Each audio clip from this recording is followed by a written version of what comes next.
Саламатсыздар ма балалар? Бүгінгі сабағымызды бастаймыз. Көңіл күйлерің қалай? Жақсы. Сабақты бастауға дайынбыз ба? Иә. Ал біз өткен сабақта не өттік? Абай ақынның өміріне кішкене шолу жасадық. Қазір біз топқа бөлініп алайық бірінші. Кейін сабағымызды ары жалғастырамыз.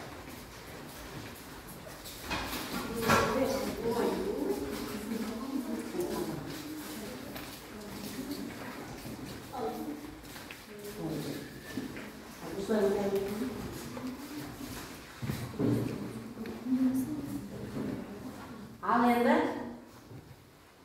Абай туралы не біледі екенбіз? Кім айтады? Абай Құнанбаев қай жылы өмірге келді? Айтады. Абай Құнанбайұлы 1845 жылы Семей қаласына дүниеге келіп, 1904 жылы дүниеден өткен. Дүниеден өтті.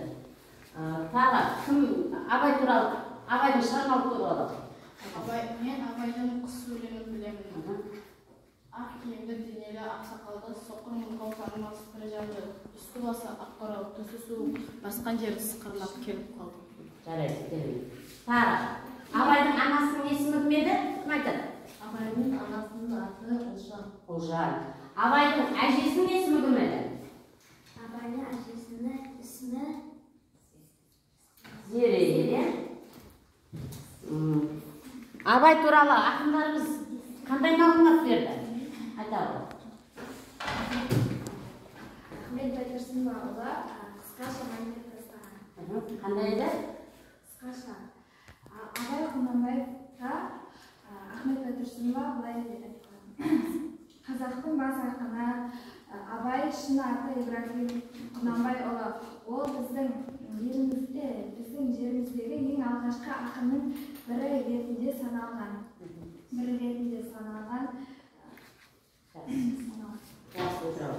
Ал балалар, енді бүгінгі біздің өтетін тақырыбымыз Абай және оның шығармалары. Біз Абай Құнанбаевтың балалық шағына, жастық шағына шолу жасаймыз. Абай Құнанбаев шын есімі кім екен? Ибрагим. Ол 1845 жылы дүниеге келіп, 1904 жылы дүниеден озған екен. Абайдың әкесі өте беделді, бай адам болған екен. Абай қайдан білім алды? Алғашында ауыл молдасынан хат таныды. Онан кейін барып Семей қаласындағы Ахмет Риза медресесінде неше жыл білім алды? 3 жыл білім алған екен. Онан кейін Абай Құнанбаев өз қатарластарының қасында, сыныптастарының қасында өте тәрбиелі, үздік оқушы және тәрбиелі оқушы болған екен. Абай өзінің 13 жасынан бастап ауыл билерінің қасына араласты. Себебі олардың қаталдығына жаңағы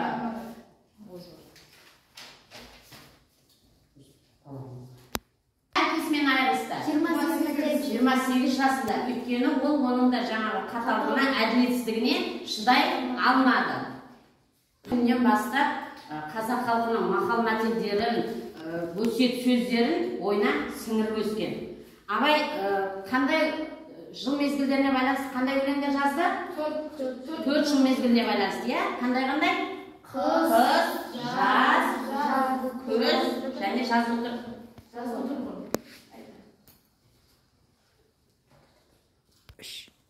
Енді біз Абай туралы кішкене мағлұмат алдық.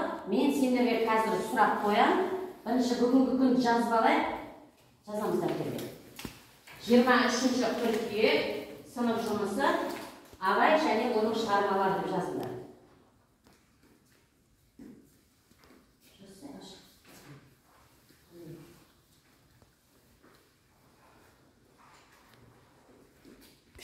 Енді мен сендерге сұрақ берем. Абай кім? Абай туралы не білдің? Қазір соны жазамыз. 2 топта. Жазыңдар. Абай кім екен жаздық қой? Абай ақын,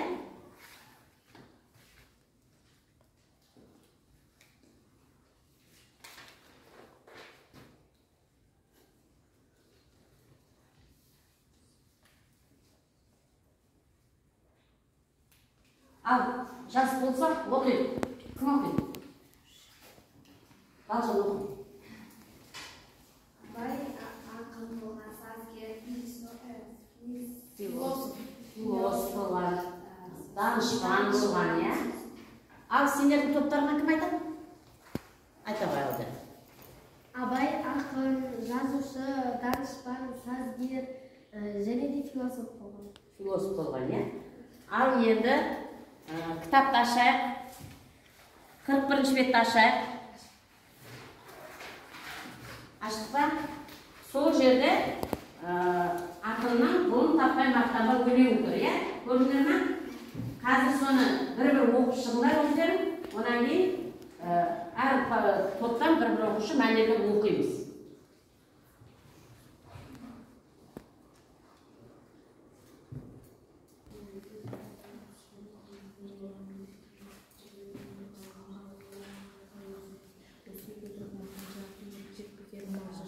Бес дұшпанын білсең, талай еңбектер алмай, қанағат рақым ойлап қой, бес асыл іс көздеріңіз. Ал оқып болсақ енді кәне, кім оқиды? Оқи ғой.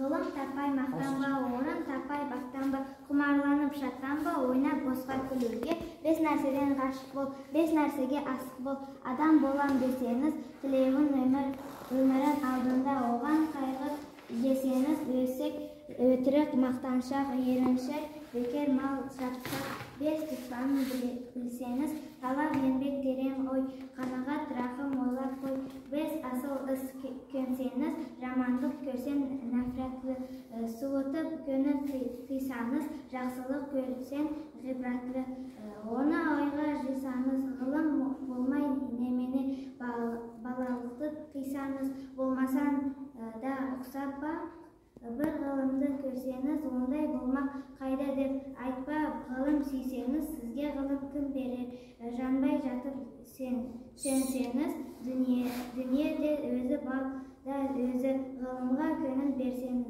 Жақсы. Рәлі.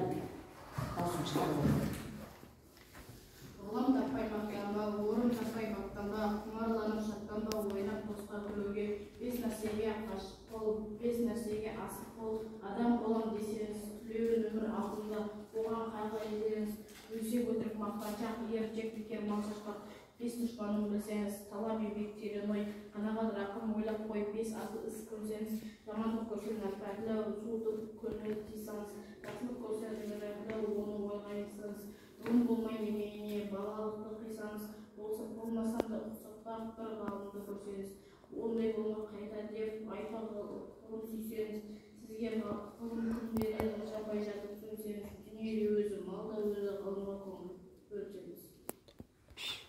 Енді біз мына өлеңді оқып болдық. Енді мына топ 5 асыл істі жазасыңдар, сендер 5 дұшпанды жазасыңдар. Соны түсіндіріп жазасыңдар. Түсіндіңдер ме? Себебін жазасыңдар. Мысалы 5 асыл қандай екен? Еріншек, Қанағат, еңбек терең ой, қанағат рақым ойлап қой. Сендердікі? Өсек өтірік мақтаншақ, еріншек бекер мал шашпақ. Соларды жазасыңдар, себебін түсіндіресіңдер. Ал болдық па нәне? Кім айтады? Мына топ 5 асыл істеді, 5 асыл істеді, мына топ 5 дұшпаныз. Айтамыз, кім айтады? Нұрали айта ғой. 5 асыл іске талап еңбек терең, қанағат рақым ойлап Ойлап қой. қой. Еңбек етсең, егер жұмысын алға Еңбек ете білу керек, иә? Талаптану керек. Еріншектенсең, жұмысын алға Бұрында қалып кетесің. Ал қанағат дегенде не түсіндің? Аз нәрсеге де қанағат Ету керек, иә?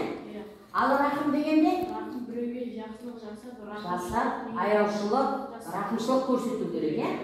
Жақсы отырады. Ал сендерде 5 дұшпан, иә? Айта ғой. Алдияр. 5 дұшпан ол Өсек, өтірік мақтаншақ, еріншек бекер мал шашпақ. Өсек дегеніміз ол біреудің артынан сөйлемеу керек. дұрыс айтасың. Не айтсаң да, бетіне айту керек, иә? Ізінен әңгіме айтпау керек. Кейінгісі өтірік. Біреуге мысалға бірдеңе білдірсең, оны басқа сылтаумен айтып жіберсек, ол өтірікке жатады. Иә, ал өтіріктің соңы Бірақ тұтам деген де сөз бар, иә. Ол қай уақытта болса да өтірік ашылады. ашылып қалады. Ал кейінгісі Мақтаншақ. Мысалы, мақтаншақ та болмау керек. Мысалы, біреу бір зат алса, екіншісіне мақтанып, сондай айтады, ол болмайды. Қайтаға сондай бөлісіп, бірге ойлайды. Мақтансаң, ана қасындағы кісіні кемсіткендей болып қаласың, да? Одан кейін өсек, өтірік, мақтаншақ, еріншек. Бекер малшашпақ деген. Еріншекке не жатқызамыз? Еріншекке, мысалға, бір жұмыс істеуім керек болса, оны ертең істей салам, одан Жарты жолдан тастамау керек, иә? Тастамау керек. Ал кейінгісі малшашпақ деген, ол не түсіндің осы мал шашпақ дегеннен? Кім айтады тағы? Мал шашпақ дегеннен кім түсінді? Нұрали айтады. Мал дегенде де енді сіздер тіке түсінде ақшаны мысалы, иә? Ысырап қылмау керек, иә? Ақшаны болсын, қандай нәрсе болсын ысырап қылмауымыз керек. Соны айтып жатыр, мал шашпақ деп. Жақсы отыра ғой. Тамаша. Енді үйге тапсырма. Мына өлеңді, оны таппай мақтанба өлеңді. Үйде жаттайсыңдар. Түсіндіңдер ғой, иә? Енді сендерге сұрақ қояйын. Абай туралы не білдік? Абай Құнанбаев жайлы. Не айтамыз? Қай жылы өмірге келді? 1845 жылы дүниеге келіп, 1904 жылы дүниеге келді. Қай жерде дүниеге келген? Семей қаласында, иә? Қандай медреседе оқыған? Ахмет Риза медресесінде оқыған. Медресе деп нені түсінеміз? Қандай мектеп ол? мешіт. Діни жолындағы сабақ алатын мектеп. Ал молданы кімді айтамыз? Діни сабақ беретін кісіні молда деп айтамыз. Түсінікті болды ғой бүгінгі сабақ, иә? Иә. Жақсы, сау болыңдар.